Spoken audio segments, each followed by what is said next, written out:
Meron kayong mako-complete dyan. Meron kayong masisettle.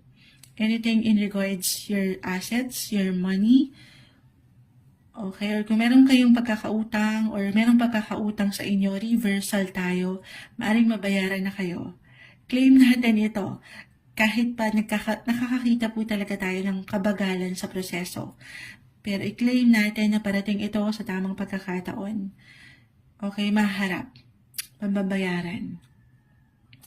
Or meron kayong matatapos. Kung ito is sa mas practical pa, hindi po isang medical advisor ang Moonchild. Could be physically, mentally, emotionally. Baka dyan lang naman din mag-apply ito sa inyong mga sarili. Saan kayo nasasobrahan o nakukulangan, Libra? Baka gaya ni Moonchild, minsan kulang sa tulog or